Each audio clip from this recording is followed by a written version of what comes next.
Watch carefully. This looks like a regular car accident, but it's actually an elaborate crime with multiple players. Look at the right side of your screen.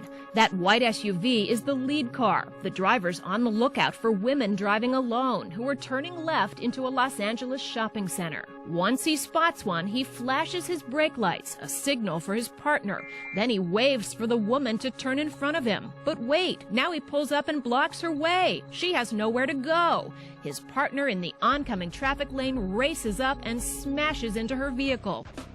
And the lead car simply drives away. She was totally set up. Who's at fault if the police are called on this? The left turner. Ike Watkins is a special agent with the National Insurance Crime Bureau. He says the criminals have extensive networks, including doctors who create bogus medical claims. They only go 2, maybe 3 times at the most, and they'll sign that they've been there 30, 35 times. And lawyers who represent the criminals posing as injured passengers. By inflating the damage to their cars and their bodies, the crooks cash in on insurance policies. There's been a big upswing in insurance fraud. A lot of people aren't at work. They need the money, and they'll get involved in these accidents. Think this was just some random crime? Think again. Surveillance cameras catch the same white SUV at the same location another day. Same game plan, same result.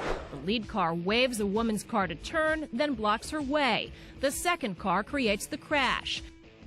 And the maddening thing is, the criminals in both incidents were never caught. Here's what it would look like from the victim's perspective. I want to turn left into that entrance over there, and at first the other driver waves me on. But when I go, he blocks my way. And then a second car barrels down and plows into me. Insurance companies lose money on these scams, but the victims can lose their lives. The women in the 2 Los Angeles accidents we showed you recovered, but in 2003, Alice Ross, a 71-year-old grandmother, was killed in a staged accident. When Ward Demolaire rammed his car into hers, she lost control and slammed into a tree. Demolaire was convicted of manslaughter and criminally negligent homicide. They'd like to find a nice car, usually with a lone female driver. Newer car because they're pretty sure it will have insurance on it. These demonstrations, courtesy of the United Services Automobile Association, show the other types of staged accidents you should be aware of. In the panic stop, a criminal looks for a distracted driver, positions himself in front of them, and then slams on the brakes and claims painful back and neck injuries. In the swoop and squat, a crook drives erratically and pulls in front of an accomplice who then hits his brakes. And finally, the drive down is when a driver pretends to be courteous, waves you around his car, then crashes into you.